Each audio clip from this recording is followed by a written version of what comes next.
Salut à tous. Dans cette vidéo, on va parler d'un sujet qu'on n'a pas eu encore l'occasion d'aborder sur cette chaîne YouTube, à savoir celui de parler éventuellement de nos investissements en crypto-monnaie, que ce soit à nos amis, nos proches. Et on va essayer de voir ensemble les avantages et les inconvénients qu'on peut avoir lorsqu'on parle en fait de ce qu'on fait dans la crypto. Parce qu'il y a plusieurs choses en fait qu'on a constatées depuis le temps qu'on est dans le domaine des crypto-monnaies, hein, Michael, Théo, moi et Benjamin, que vous avez déjà eu l'occasion de voir à plusieurs reprises sur la chaîne. Premièrement, c'est la solitude, parce que, en fait, on est souvent un peu incompris, hein, il y a très peu de gens qui s'intéressent véritablement aux crypto-monnaies. Pour ceux qui en ont déjà entendu parler, souvent ils le voient comme un biais, très spéculatif.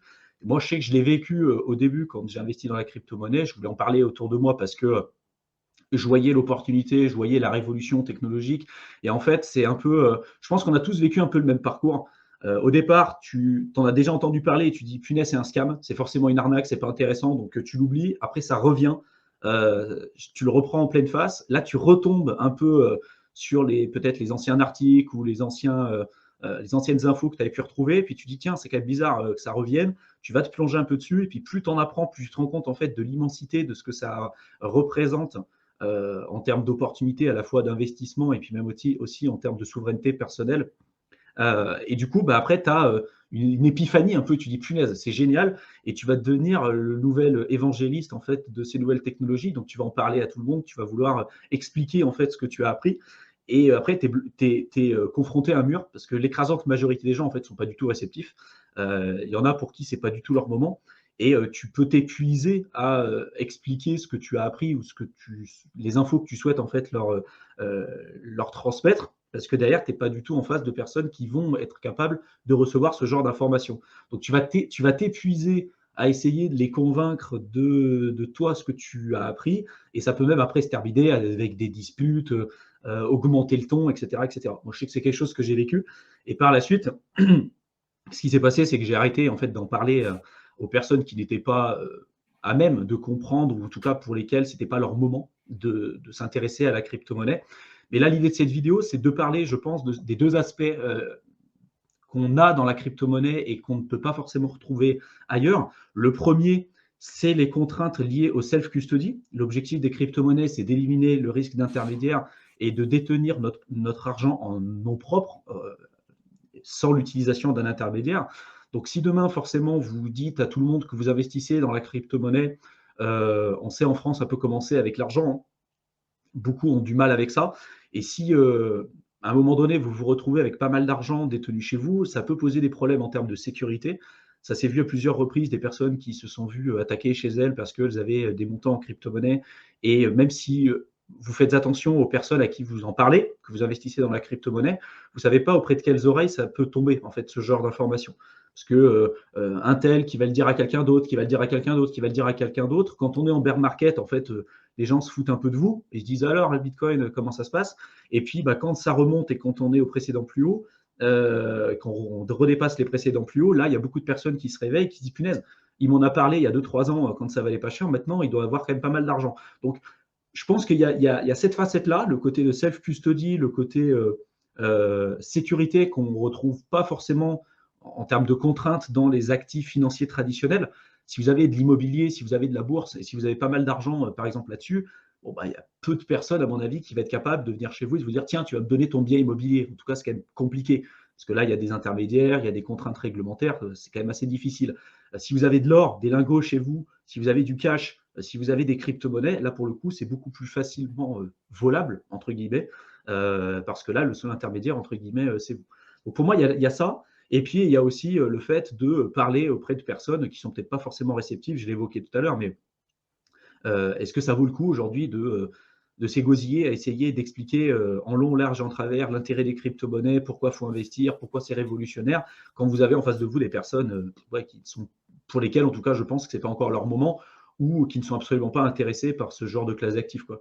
Je ne sais pas ce que tu en penses, toi, Théo. Ouais, tout à fait. Après, pour le premier point qu'on a abordé, c'est vrai qu'au début, moi, c'est me passé la même chose que toi, en fait. Quand on rentre et qu'on commence vraiment à s'y intéresser sérieusement, qu'on comprend tous les enjeux de self-custody, tout ce qui est lié à l'inflation, pourquoi il y a de l'inflation, le système monétaire actuel, on se dit, putain, mais Enfin, moi, j'ai découvert un monde qui avait des choses que je soupçonnais pas, tu vois, quand t'étais un peu, je connaissais rien du tout, tu vois, on m'intéressait à la crypto, et du coup, c'est vrai que tout ce qui est lié à l'argent, voilà, comment c'est créé, le pouvoir, voilà, les fiat currency, tout ça.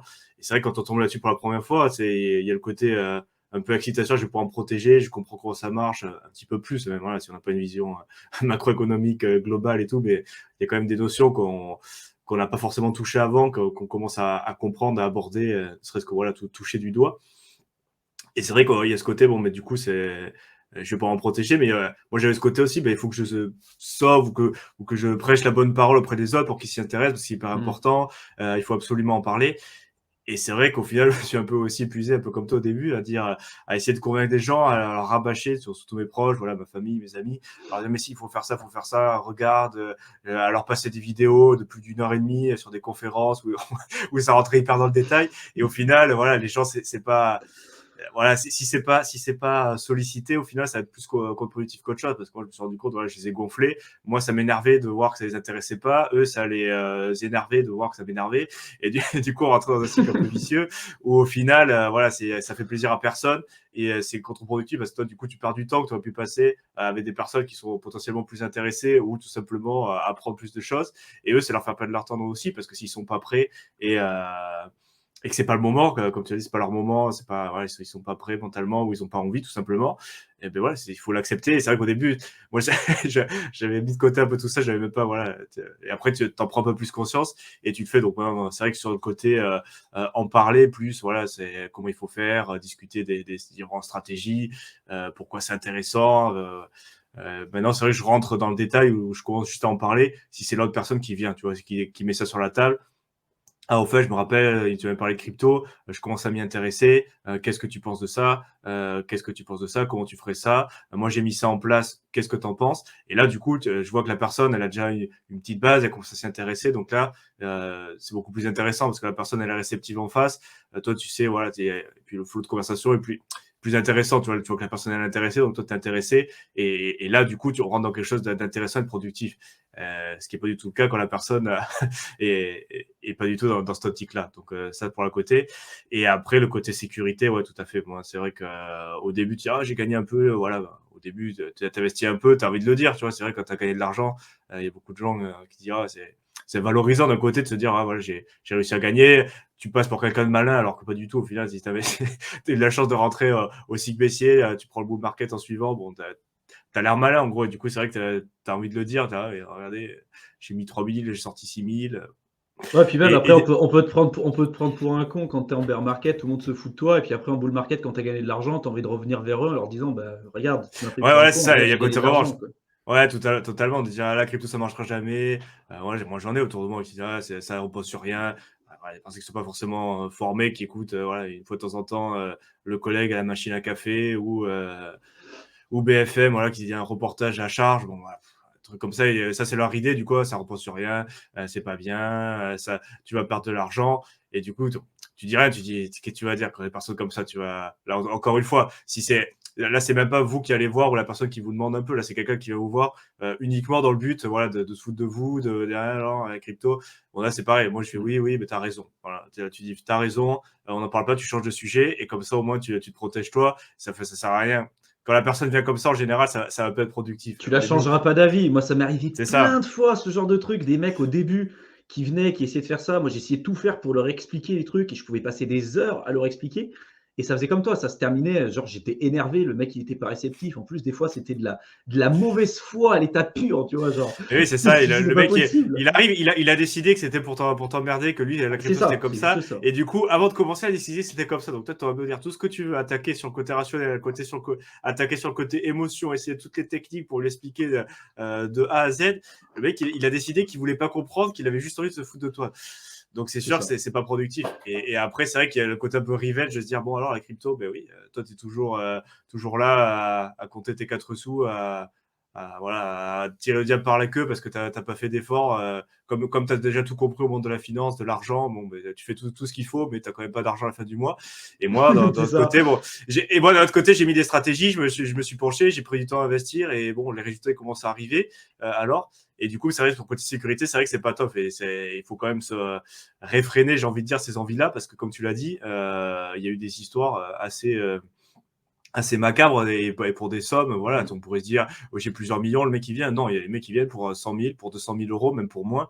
Donc c'est vrai qu'il faut faire hyper gaffe à qui vous dites les montants et le mieux c'est encore de ne pas les dire à personne. Voilà, vraiment, voilà, à votre conjoint ou conjointe, voilà, si ça peut faire partie voilà, de plans à long terme qui impliquent vos proches très directs, pourquoi pas. Mais c'est vrai qu'après aux amis, moi j'en parle pas du tout. Ou alors de pourcentage, oui, j'ai un peu de telle crypto, j'ai un peu de telle crypto. Mais voilà, parler toujours en pourcentage de portefeuille et jamais donner de montant parce que c'est vrai qu'on sait jamais dans quelle oreille ça peut tomber parce que c'est vrai que les gens après, ça peut les surprendre aussi parce qu'il y a des gens qui ont une conception de l'argent, voilà, c'est pour eux. Je sais pas, peut-être même 5 000 euros, 10 000 euros. On sait jamais, en fait, au niveau, moi, je me suis rendu compte aussi en parlant avec beaucoup de personnes qu'il y a beaucoup d'argent. Pour des personnes, ça peut vouloir dire 10 000 euros. Il y en a d'autres, ça peut vouloir dire 500 000 euros. Il y en a d'autres, ça peut vouloir dire 10 000 euros. Et du coup, si vous vous trouvez en fait une personne qui considère qu'avoir 5 000 euros sur son compte en banque, c'est énorme, vous êtes super riche, pour elle, ça sera jamais possible.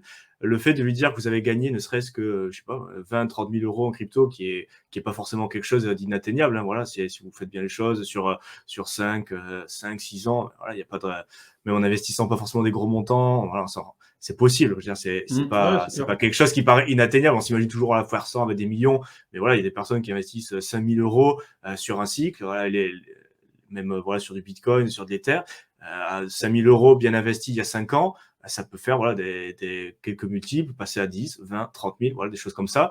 Et pour ces personnes-là qui reçoivent cette information, ça leur paraît, voilà, vous avez gagné au loto pour elles. C'est comme si, voilà, c'est l'équivalent que vous avez gagné au loto parce que leur conception, voilà, c'est comme ça, dans l'éducation financière fait qu'elles sont dans ce mindset. Et du coup, elles vont avoir tendance à, ah, mais tu sais qui, il a gagné tant d'argent dans la crypto, ah, mais tu sais qui, tu sais pas. Et du coup, ce genre de personnes-là, pour moi, ils vont tendance à avoir plus difficile d'information. Comme tu l'as dit, on ne sait jamais dans quelle oreille ça va tomber parce que voilà, ça diffuse. Et après, voilà, l'information est en dehors de votre contrôle. Et du coup, voilà, si ça tombe dans la mauvaise oreille, il peut. Bon, après, c'est pas non plus un truc hyper fréquent, mais c'est quelque chose auquel il faut être sensible et savoir que ça existe, le homejacking. Des gens, vous avez beau avoir en place tout ce qu'il faut niveau sécuritaire, un portefeuille à froid. Voilà, si on vient chez vous en vous menaçant directement, je pense qu'il n'y a pas grand-chose avoir toutes les sécurités informatiques en place. Après, voilà, tu peux mettre du multisig en place, hein, bien sûr, ça peut être intéressant hein, pour protéger de ça. Mais c'est vrai que c'est quelque chose dans lequel il faut éviter trop y penser, parce que c'est vrai que ça peut être un peu angoissant. Et le mieux encore de se protéger, c'est de rien dire. Enfin, pas Rien parler dire. Voilà, montant, c'est la meilleure rien solution. dire à personne. Et comme ça, au moins, vous limitez mais grandement le risque qu'il vous arrive quelque chose. Après, il faut aussi faire gaffe à tout ce qui est plateforme centralisée, à qui vous donnez vos informations à l'oral aux alentours, mais aussi en ligne, parce qu'on se dit sur Internet c'est safe, je communique avec personne, c'est juste mon navigateur et moi. Et au final, on se rend compte que les personnes qui font partie des entreprises centralisées qui font faillite, à certains moments, bon, déjà il peut y avoir des piratages à n'importe quel moment, hein, des bases de données, on l'a vu passer avec Ledger. Bon, Les Ledger, Ledger et il y avait Celsius aussi, qui après ont logué toutes Ouais, leurs bah, infos. Ledger, il y avait les adresses, les mails, bon, il n'y avait pas les montants parce que voilà, ils les ont pas. Mais si c'est une entreprise centralisée, dites-vous bien que vous donnez votre nom, votre adresse, votre photo, les montants de vos cryptos. Donc là, c'est quand même des informations ultra sensibles. Et si c'est victime de piratage ou que ça doit sortir dans un papier de liquidation judiciaire quand l'entreprise entre en faillite, c'est moyen, quoi. Donc c'est pour ça, Mm. pas laisser de gros montants aussi sur les plateformes centralisées. C'est toujours cet esprit de protéger votre vie privée. Je pense qu'on en parle assez souvent sur les différentes chaînes, mais il faut quand même faire super gaffe à votre vie privée, que ce soit voilà, votre vie physique, comment les informations que vous donnez autour de vous, mais aussi votre vie en ligne. Donc faire attention. Voilà, il y a eu MetaMask qui commence avec Infura à collecter les IP. Voilà, il faut quand même se tenir au courant pour éviter de donner trop d'informations ou donner vraiment juste le minimum. Et je sais que c'est pas facile parce que voilà, il y a les opt-in, les cookies automatiques, il y a plein de choses qui se mettent. Même WhatsApp, il y avait une polémique sur la mise à jour de leur politique d'utilisation, où ils voulaient avoir accès à plus de choses, partager des données avec des serveurs. Bon, je sais plus trop exactement, mais il y a des choses qui se passent qu'on n'est pas forcément au courant, qui vont venir limiter notre vie privée. Et il faut quand même, à mon sens, se maintenir un peu au courant pour éviter de tomber dans des pièges faciles, quoi. Il faut vraiment faire super attention, que ce soit en ligne ou en personne, quoi. Et puis même après, des personnes à qui on a confiance, et je sais que je connais quelqu'un, qu'on a accompagné dans notre programme d'accompagnement, qui, lui, pour le coup, alors je ne donnerai pas de nom ni de montant, heu, il avait expliqué, alors par exemple pour la protection des clés privées, les 24 mots sur, Ledger. On sait que c'est le saint graal, il faut le protéger à tout prix. Lui, il était avec sa compagne depuis, pas mal de temps. Et bon, il avait, tu sais, quand ça fait longtemps que tu es avec cette personne-là, tu as confiance. Tu dis, il n'y a pas forcément de risque à ce qu'on te prenne finalement ton argent. Donc, tu vas, elle s'occupait pas, hein, de la crypto-monnaie, il y avait que lui qui s'occupait de ça. Et donc, il avait quand même dit, voilà, s'il m'arrive quelque chose, voilà où se trouvent les 24 mots et tout. Ce qui s'est passé, c'est qu'il avait investi pas mal d'argent sur des projets qui ont fait des super multiples, si tu veux, lors du précédent bull run. Donc, il s'est retrouvé avec un capital conséquent. Il a dû lui en parler. Et ce qui s'est passé, c'est que en fait, elle s'est débrouillée sur Internet pour trouver des infos, pour voir comment utiliser la clé privée, récupérer les codes. Elle a récupéré l'argent, elle l'a transféré sur une autre ledger. Du jour au lendemain, elle l'a quitté. Et là, par contre, pour prouver que c'était bien elle, lui, il suppose, hein, parce qu'il n'y avait que elle en fait qui avait accès à ça. Mais après, pour le prouver, c'est quand même compliqué. Surtout qu'elle, elle peut très bien dire, bah non, j'ai rien, prouve que c'est bien mon portefeuille, prouve que c'est bien moi. Et tu vois, d'un point de vue réglementaire, après, c'est extrêmement compliqué. Donc, je suis pas là pour faire en sorte à ce que les gens soient parano. Et je pense que vous pouvez aussi avoir confiance. J'espère que vous pouvez avoir confiance auprès de vos proches, de vos amis, etc. Sinon, ça serait quand même très triste. Mais la meilleure protection que vous avez, comme l'a dit Théo, c'est de rien dire. C'est vraiment, sans ça, c'est comme, c'est un peu comme tu dis, je te dis un secret, mais tu le répètes pas, hein. Mmh. Bah, si tu veux pas qu'on le répète, tu le dis pas en fait. Genre, tu es sûr qu'il sera pas répété pour le coup, tu le dis pas le secret. Si tu le dis, tu prends le risque à ce qu'il soit répété, tu vois? Même si tu as confiance auprès de la personne. L'être humain, il est un peu comme ça, hein. Il a envie, toujours un peu, garder un secret, je pense que c'est pas fait pour l'être humain, tu vois? Heu, on a toujours envie de le dire. Surtout, je pense que c'est plus féminin ça.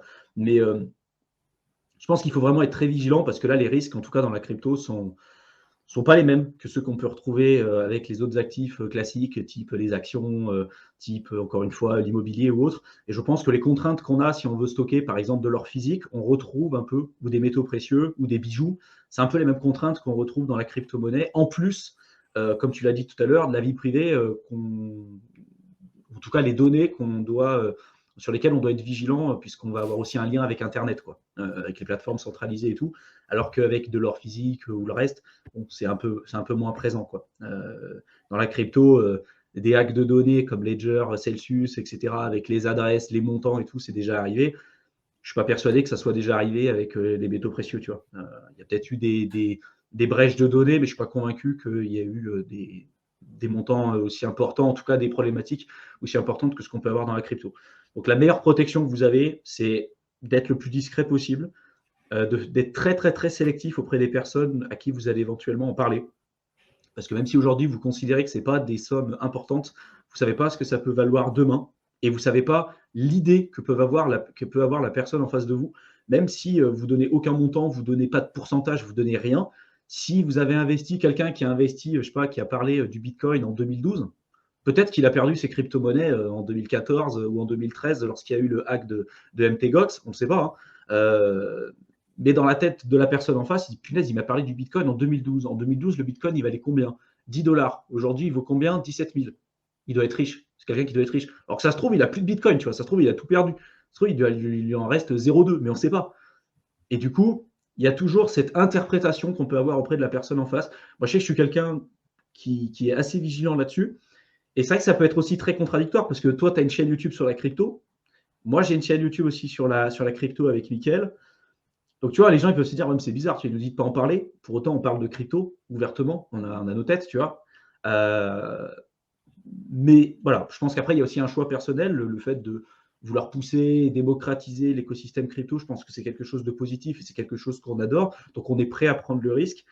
Mais vous, qui aujourd'hui être dans votre vie quotidienne et qui ne souhaitent peut-être pas montrer votre visage sur Internet ou autre chose, je pense que voilà, il faut que faut que vous soyez vigilant par rapport à tout ça, que vous soyez conscient des risques, parce que pour moi, il y a quand même des contraintes qui sont assez différentes de ce qu'on peut avoir à côté. Je ne sais pas si toi, tu as autre chose à rajouter par rapport à ce sujet de vidéo. Ouais, après, voilà, tu vois, il y a des techniques aussi. Hein. J'intéresse au multisig, il y a des choses pour protéger, même tu peux aller beaucoup plus loin dans la protection. Il y a plein de stratégies que je ne vais pas dévoiler, bien évidemment, ici, peut s'intéresser. Ça c'est pareil. Les montants et les stratégies de protection, Ouais, pas forcément dévoilées, mais voilà, sachez qu'il existe des multisig, qu'il y a des choses pour mettre. Pour aller beaucoup plus loin dans la protection, que voilà, qu'il faut s'y intéresser, je pense. Donc voilà, je laisserai ça ici. Et aussi pour finir sur le côté montant, faut bien, alors c'est mon côté un peu pessimiste, on va dire, mais pensez aussi au contexte actuel, global, même en France, voilà, d'inflation, où ça tire les fins de mois. Hein. Il y a plein de gens qui sont vraiment où c'est compliqué, il y a plein de factures, et même nous, voilà, tout le monde est impacté par la hausse des prix. Le contexte n'est pas forcément hyper favorable au niveau financier, même social, ça commence à être un peu compliqué. Et du coup, des montants et des actes qui auraient pu passer il y a 10 ans, comme oui, bon, d'accord, il a ça, c'est bien, moi, ça va aussi. Je pense qu'il va y avoir aussi ce côté de se dire certains montants et certaines actions qui n'auraient pas été contemplées il y a certaines années par certaines personnes. Le fait d'être dans une situation financière plus compliquée, avec voilà, peut-être un plus désespéré, voilà, il y a des choses qui, je pense, on aura quelques surprises au niveau de ce que les gens sont prêts à faire. Et je pense qu'à mon avis, c'est surtout les proches au final, parce que je pense au niveau statistique, crime en général, je pense qu'il y a beaucoup qui sont commis par les proches de la famille, parce qu'au final, c'est eux qui ont les infos, il y a le côté émotion, il y a le côté tout ça. Et du coup, il y a quand même ce côté-là à prendre, qu'en plus, voilà, le contexte global fait que, comme ça tire au niveau financier, potentiellement, il y a des gens qui n'auraient pas été intéressés par, voler vos cryptos il y a ça quelques années, mais là, ils vont se dire, mais attends, mais là, moi, j'ai plus de travail, financièrement, ça commence à tirer, donc c'est un peu l'acte désespéré, ou voilà, le côté où ça tire financièrement, donc il faut mhm. en plus, une raison en plus, si vous voulez, de ne pas dévoiler, en pensant toujours au futur, quoi. Ouais, c'est clair. Bon, je pense qu'on va terminer cette vidéo ici. Je vous mets deux liens importants. Le premier, c'est vers la chaîne de Théo. Donc, pour tous ceux qui veulent en savoir plus sur l'écosystème crypto, l'investissement dans le domaine des crypto-monnaies de manière générale, n'hésitez pas à vous abonner à sa chaîne et puis jeter un coup d'œil sur ce qu'il peut proposer. Un autre lien aussi, le lien se retrouvera du coup dans la description de la vidéo. Et le second lien, pour tous ceux qui veulent profiter de cette période un peu de bear market, cette période un peu compliquée pour se former, on a mis un programme de formation offert que vous pouvez rejoindre. Vous avez simplement à cliquer dessus, vous rentrez. Vous allez arriver sur une page, vous rentrez votre adresse mail, un mot de passe, et vous pourrez vous connecter directement dans l'espace formation. Je vous souhaite une excellente fin de soirée, et puis on se retrouve dans une prochaine vidéo. À bientôt.